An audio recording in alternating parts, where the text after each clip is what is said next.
The Battle of Kupres was a battle of the Bosnian War, fought between the Army of the Republic of Bosnia and Herzegovina and the Croatian Defence Council on one side and the Army of Republika Srpska on the other from the 20th of October to the 3rd of November 1994.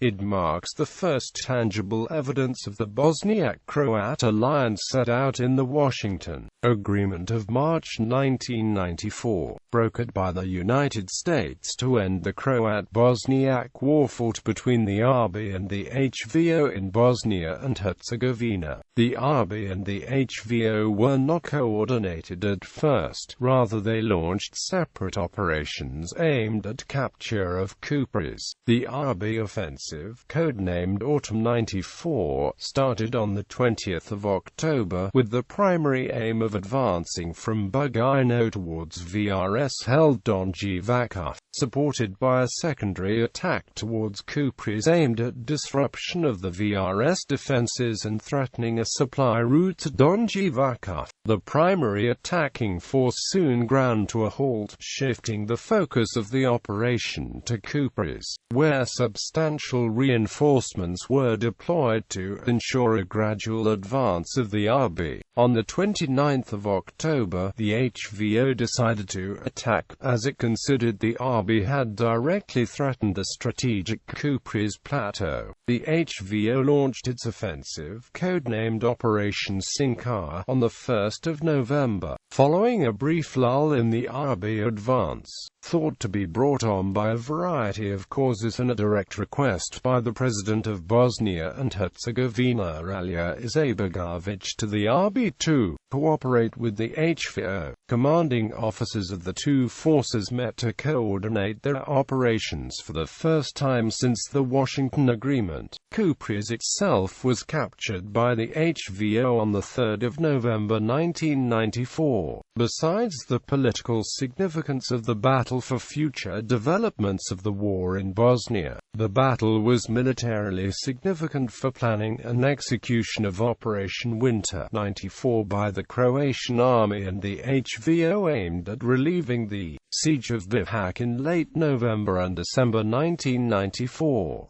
Territorial gains made by the HVO and the ARBiH in the Battle of Kupres safeguarded the right flank of Operation Winter '94.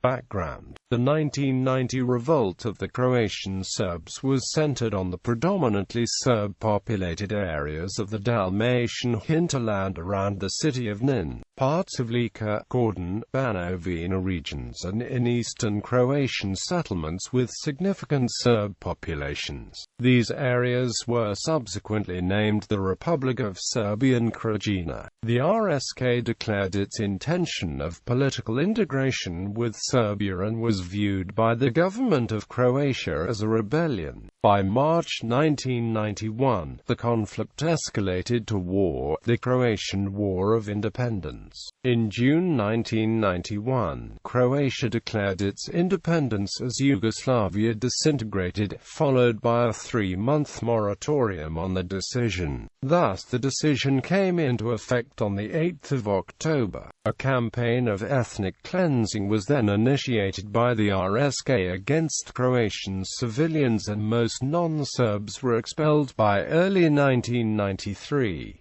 By November 1993, less than 401,500–2,000 ethnic Croats remained in UN-protected areas Sector South and Sector North respectively. As the Yugoslav People's Army increasingly supported the RSK and the Croatian police was unable to cope with the situation, the Croatian National Guard was formed in May 1991.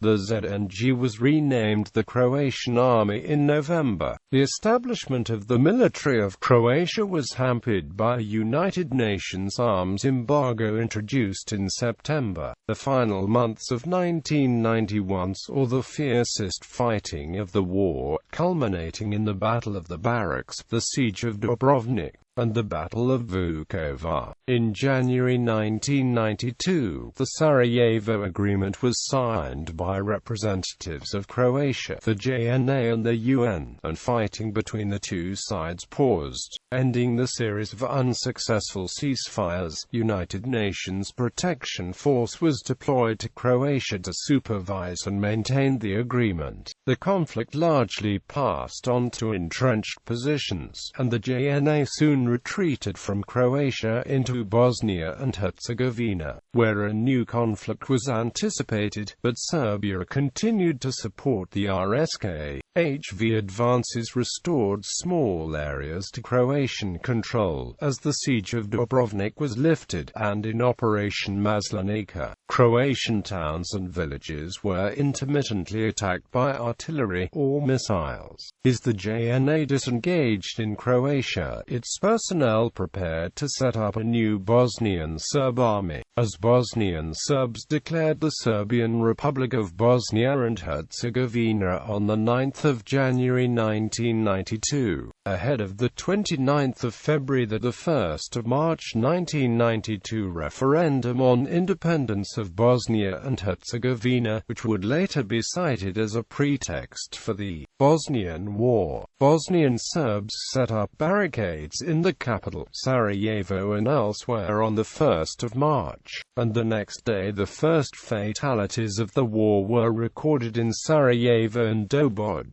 In the final days of March, the Bosnian Serb army started artillery attacks on Bosanski Brod, and the HV 108th Brigade crossed the border adjacent to the town in reply. On the 4th of April, Serb artillery began shelling Sarajevo. Even though the war originally pitted Bosnian Serbs against non-Serbs in the country, it evolved into a three-sided conflict by the end of the year, as the Croat-Bosniak War started. By that time, the Bosnian Serb army, renamed Army of Republika Srpska after the Republika Srpska state-proclaimed in the Bosnian Serb-held territory, controlled about 70% of Bosnia and Herzegovina. The proportion would not change significantly over the next 2 years. Republika Srpska was involved in the Croatian War of Independence in a limited capacity, through military and other aid to the RSK. Occasional air raids launched from Banja Luka, and most significantly through artillery attacks against urban centers. Prelude. Following a new military strategy of the United States endorsed by Bill Clinton since February 1993, the Washington Agreement was signed by Croatia and Bosnia and Herzegovina in March 1994.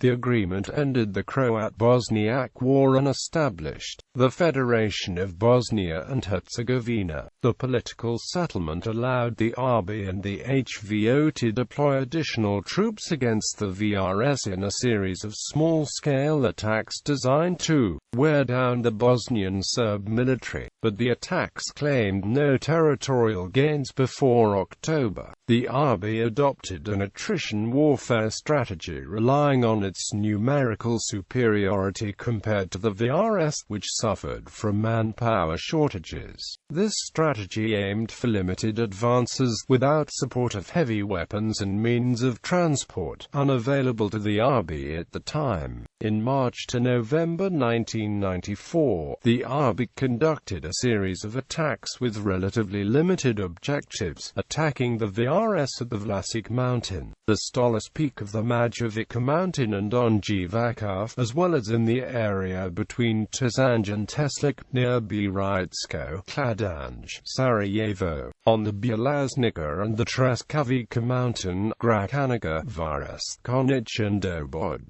Further efforts were made, together with the HVO, against the VRS near Neversinya in September to November, but most of the offensives made little or no gains.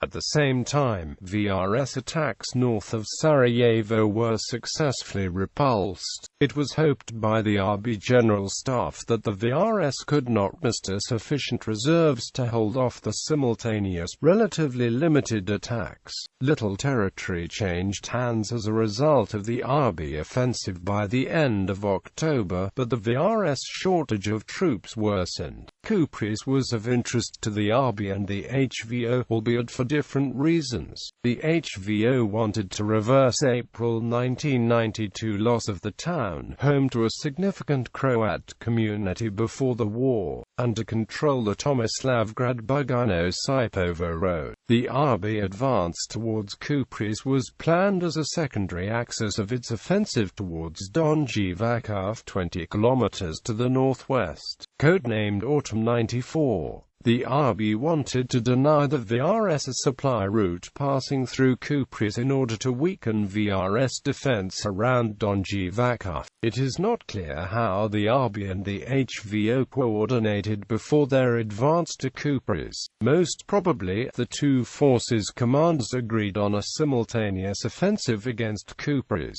without revealing actual battle plans to the counterparts. The HVO's contribution in the offensive, codenamed Operation Sinkar, was planned jointly by the HVO and the HV.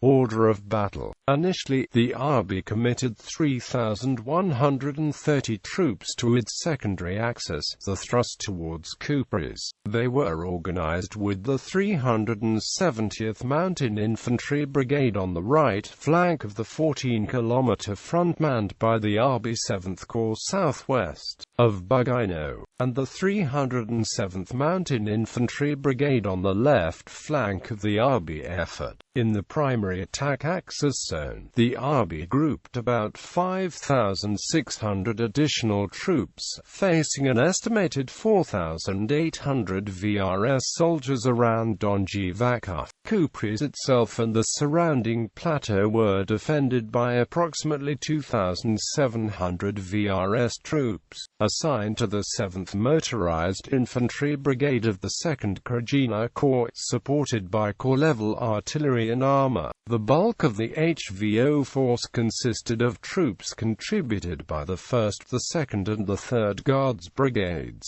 supported by the Bosnian Croat Special Police and the 60th Guards Airborne Battalion, Ludvig Pavlovich. Although participation of the HV in the battle was denied by Croatia, it is thought to have likely occurred. Specifically, the 1st Croatian Guards Brigade is thought to have taken part in the battle, and Bosnian Croat reports pertaining to the battle specify the Zrinski Battalion of the brigade as taking part in the operation. The ARBiH 7th Corps was commanded by Brigadier General Mehmed Alajic, while the HVO Tomislavgrad Corps, formerly in control of Operation Sinkar, was commanded by Colonel Josip Cerny.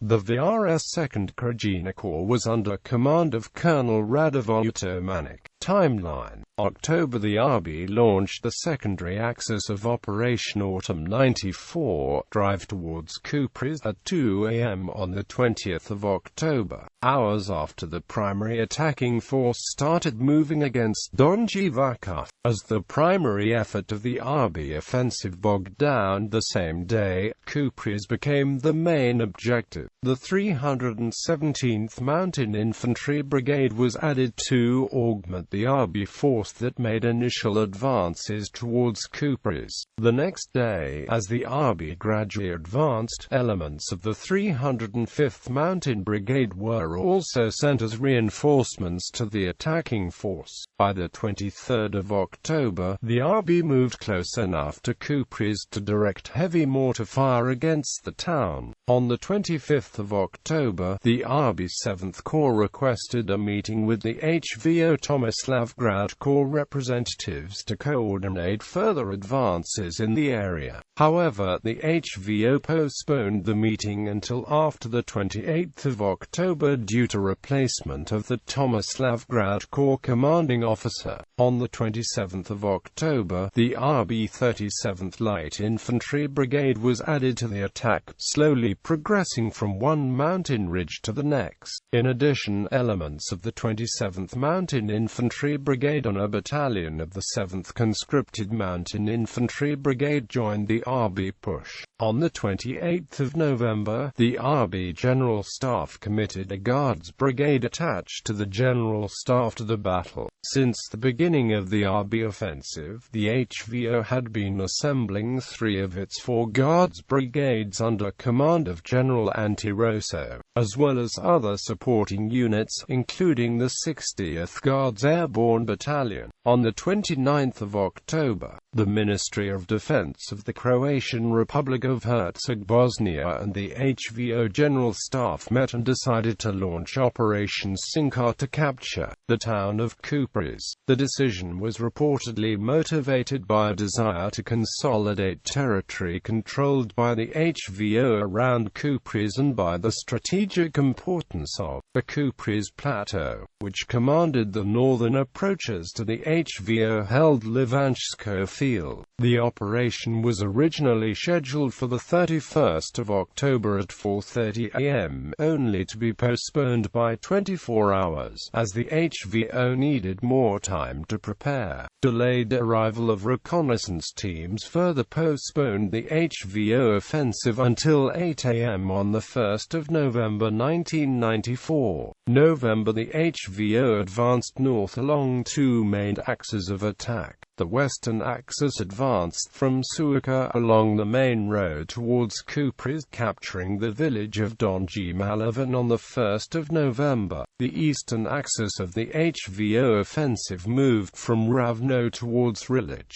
Just as the HVO began to move north, the ARBiH suspended its westward advance. Various explanations for the pause were put forward, including fog, rain, need to secure territorial gains, wear of equipment and fatigue of personnel. Regardless, that day the President of Bosnia and Herzegovina Alija Izetbegović telephoned Alajic requesting an adequate level of cooperation and avoidance of any conflicts with the HVO. Finally, Alajic made a public call to the HVO to participate in the offensive against the VRS in Kupres. The same day, the VRS targeted Bugojno using 2 9K-52 Lunar M missiles. On the 2nd of November, the HVO captured Gornji Malavan and Rilic, while the Serb civilian population started to evacuate from Kupres. Alajic visited the HVO Tomislavgrad Corps headquarters to discuss cooperation, but refused to discuss the matter, citing inadequate officers present there, and proposed a new meeting at 11 p.m. that day at the ARBiH 317th Brigade headquarters in Donji Vakuf. The chief of the HVO General Staff, Major General Tihomir Blaskic, made a written apology on behalf of the HVO, claiming the HVO officers had to be elsewhere at the time.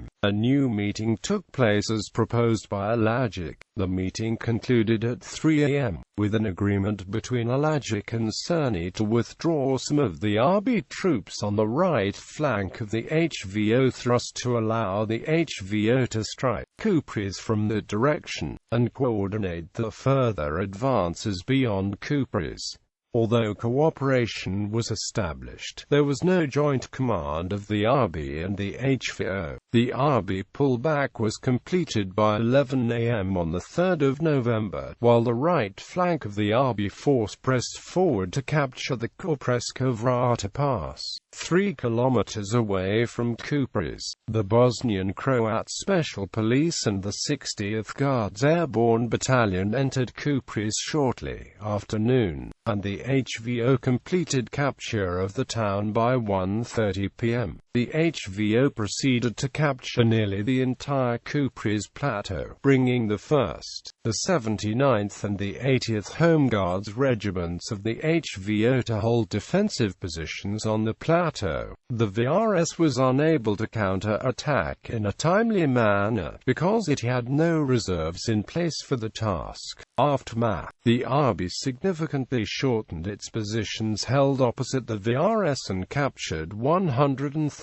square kilometers of territory, while the HVO captured nearly 400 square kilometers of the area around Kupres. Battle losses of the ARBiH amounted to 41 killed in action and 162 wounded troops. By the 3rd of November, 4 HVO troops were killed and 15 wounded, and further 3 soldiers died and 5 were wounded in a VRS counter-attack near Zalosla at 11 a.m. on the 4th of November. The Battle of Kupres was the first concrete result of the renewed Bosniak-Croat alliance in the Bosnian War, and the advance to Kupres was the first military effort coordinated between the ARBiH and the HVO since the Washington Agreement. Following the victory, morale of the ARBiH and the HVO soared. Further advantages for them were the recapture of initiative from the VRS and full control of the split Livno-Kupres-Bugojno road, allowing improved logistics of the ARBiH and the HVO in the area, as well as greater volume of transport of arms and ammunition, especially after the United States unilaterally ended the arms embargo against Bosnia and Herzegovina in November 1994.